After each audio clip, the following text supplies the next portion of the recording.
Welcome friends to another r/MaliciousCompliance video. Today we've got a great medical compliance story, but first a story from the decoy, lift weight compliance. Back when I was 16 years old, I worked for an unnamed supermarket from Grand Rapids, Michigan. Part of the rules for underage employees was that we were limited on our total lift weight to something like 15 pounds or something. I won't say I was a strapping young man, but 15 pounds wasn't an issue.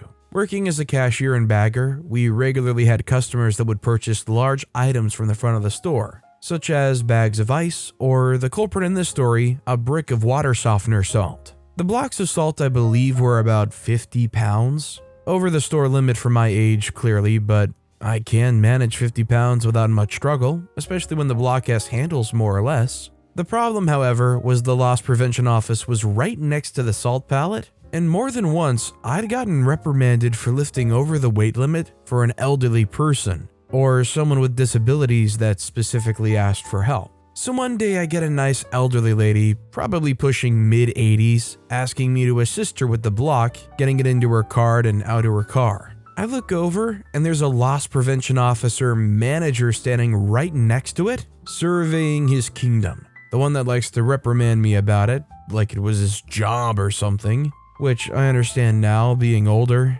So I wave over a buddy of mine and ask him to assist to lift this, albeit hefty, yet small block of salt. We square up, double check each of us are ready for the lift, go full butt to ground, knee bend, remind each other vocally to not curl the back for safety, count down from 3, and hoist this block of salt into the cart. Then escort the lady to her car, both of us because it does need to be lifted again, and load her up. The lady asked on the way if we needed help, to which we told her the story of the lifting limit, and she had a small chuckle about it. Once inside, the frontline manager promptly asked, "What the freak is your issue?" as to why both my friend and I just bailed on our stations for the last 20 minutes during a Saturday morning rush. I believe the response was something along the lines of, "Next time you need to do that, tell someone older to just pick it up," which isn't nearly as fun.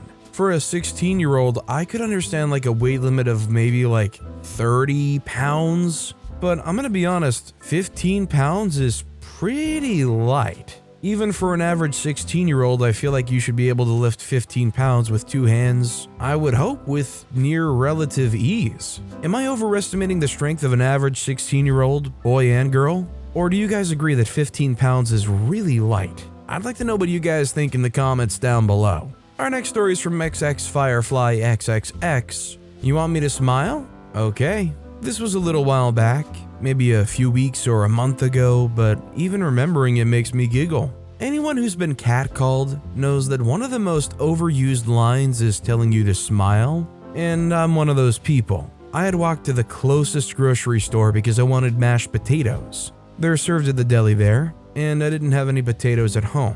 But I was determined to get my favorite comfort food. After paying almost $5 for a styrofoam cup of mashed potatoes with a plastic spoon, I walked my happy butt home while shoveling mashed potatoes into my mouth like I was moments from starving to death. A couple blocks away from making my way home, I got catcalled by some guy sitting on his front porch. As implied in the title, he shouted something about telling me to smile.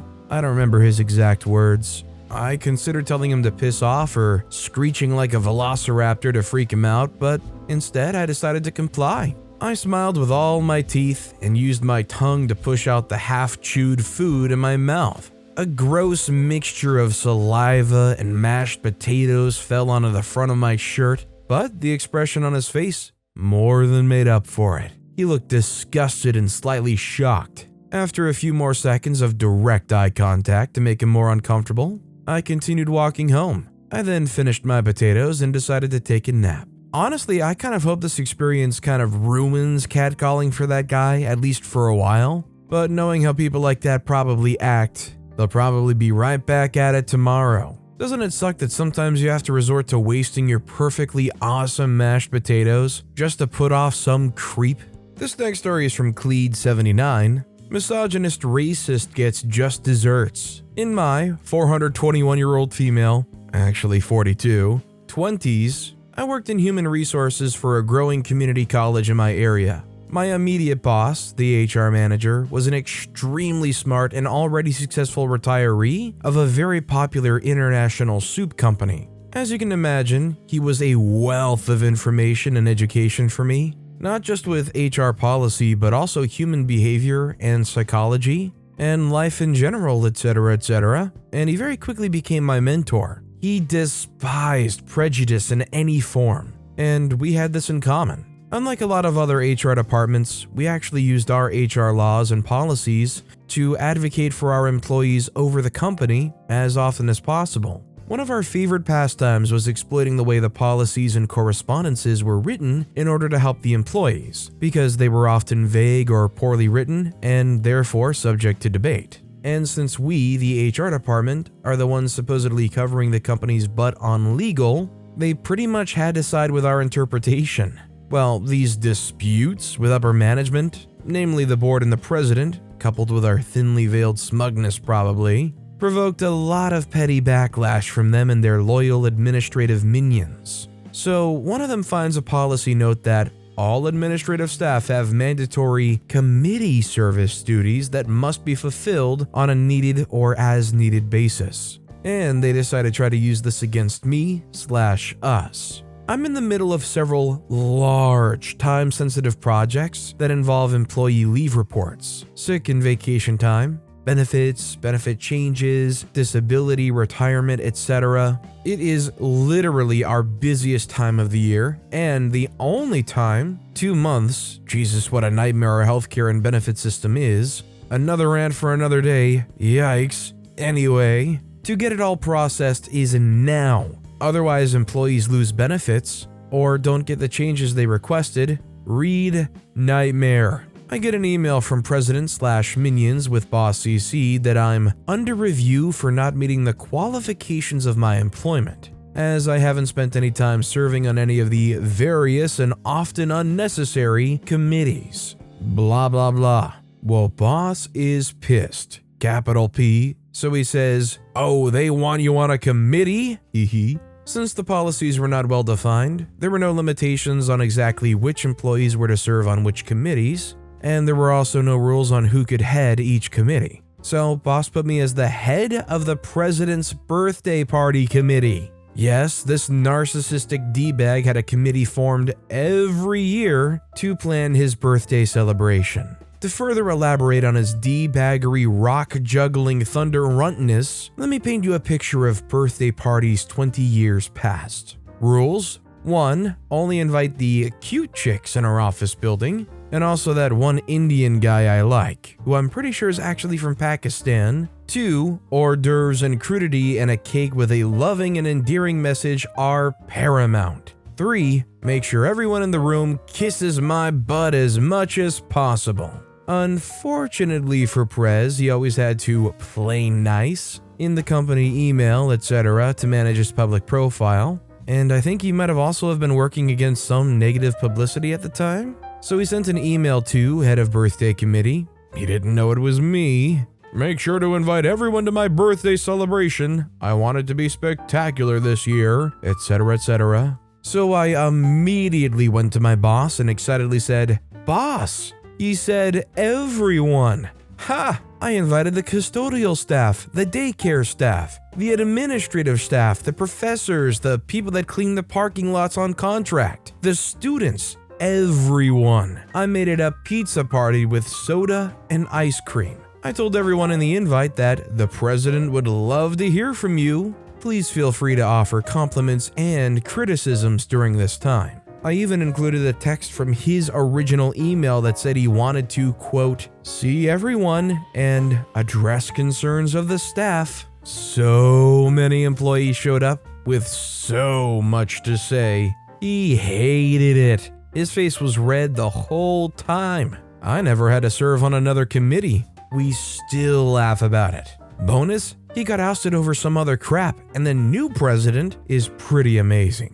Honestly, president or not, I'm surprised that they could have what I assume to be the company pay for not only this committee but the party itself. I mean, I can't imagine it was OP that funded all that pizza and ice cream. Like, just what a waste of resources. Our next story is from TH Nielsen. Yell at me for delivering? Well, time to get some exercise. Some years ago, I was driving pickups and deliveries for a trucking company in Denmark.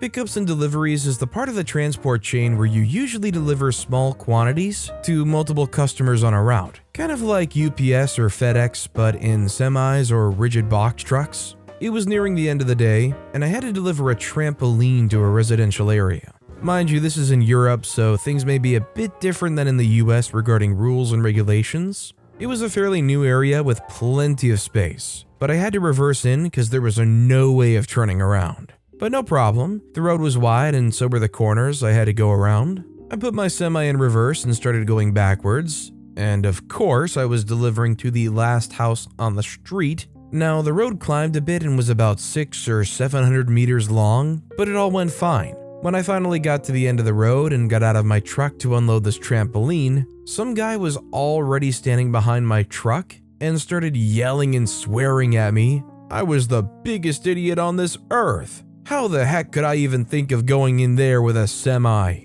I could have run over all the kids in the neighborhood. No one was out. I had absolutely no valid reason for being there and could get the heck out of there right away. Instead of starting an argument with the person, I calmly asked him where he lived. He pointed at the house and said, "Number 74. And lo and behold, where was I delivering? You guessed it, number 74. So I again very calmly told this man, "Well, in that case, I have a trampoline for you." "Oh," the man said, "well, I would like if you could..." But I interrupted, "Since I have no business being in here with a semi, I'll be waiting for you at the end of the road," and pointed to the direction I just came from. Mind you, this is the big model weighing about 130 pounds, so you might want to bring a wheelbarrow. The joy it was seeing him come all the way down the road with his wheelbarrow, and then trying to get this 130-pound trampoline up in the wheelbarrow, and starting his long, heavy walk 700 meters up to his house again. Priceless. The question I have for this brainiac customer is, what did they assume that this semi-truck had backed up to their house for? When they were arguing with OP that the semi-truck shouldn't have been there and it was dangerous and whatnot, did they think they just happened to back in there just for their health? Could they not have fathomed that there was a legitimate reason for a semi-truck to back up the street? And our final story of the day is from Yetisa. "I want a doctor to place my IV." This story takes place a few years back when I was doing a clinical rotation in phlebotomy for my degree in medical laboratory science. I was placed in the ED, emergency department, of a local hospital, practicing poking patients and drawing their blood. All the staff knew that my snow white scrubs meant that I was a student, but some patients took them to mean that I was a physician. One night, I happened to walk by an exam room where an altercation was taking place between a patient, I'll call Mr. Smith, and a very patient RN, registered nurse. Altercations were a fairly common occurrence in the ED, but I was still pretty green, so it was hard not to stop and listen in. The nurse says, "I've been doing this for 30 years, Mr. Smith, I can assure you." They say, "I don't care how long you've been doing this, I want a doctor to place my IV." The nurse says, "Mr. Smith, if you hold still, I promise I'll have it in a flash. You'll hardly feel a thing." They say, "Are you deaf or just stupid?" I want, at this point the man catches sight of me loitering in the hallway, "I want her to place my IV." Me, flabbergasted, said, "But I can't thread IVs. I only know how to draw blood." The nurse says, "Sir, she's just a student." This affront seemed to put the patient into overdrive, and he began slamming his fist on the bed rail, screaming for a doctor. The nurse took me aside and asked me to go fetch one of the physicians on duty. I ran to get the kindest one, as I was afraid of getting snapped at by the other doctors working that night. I'll call him Dr. Anderson. Dr. Anderson patiently listened to my explanation, wordlessly grabbed an IV kit out of the cupboard, and followed me to the patient's room. We could hear the patient still throwing his tantrum as we walked down the hall. As soon as Dr. Anderson stepped into the room in his white coat, the patient switched it off like a light and breathed a heavy sigh of relief. Finally, with a smug smile at his nurse, Dr. Anderson, with a big, friendly smile, said, "Hello, Mr. Smith. I hear you want a doctor to place your IV. Well, I haven't done this since medical school, so that's, 25 years ago now? I might be a little rusty, but I'm happy to give it a shot. Nurse, will you please position the patient's head?" I'm going for the jugular. Suddenly, the patient decided he didn't want a doctor to place his IV after all, and the nurse with 30 years experience placing IVs would do just fine. If there's anything I've learned about any kind of primary care office, or especially a hospital, the RNs that work in these places, those are the ones you honestly want doing any drawing blood, putting in IVs and whatnot, because the circumstances are exactly what Dr. Anderson is describing here, where drawing blood and putting in IVs, the doctors just almost never do that themselves. A lot of these RNs are honestly going to have the silk touch. Some of them are legitimately so good you almost don't even realize it. But with that being said, that's all the time we have for today. Now, if you want to hear another absolutely awesome compliance story, check out that video on the left. Or if you missed my latest video, check out the video on the right. That said, I'll see you all next time with some more stories.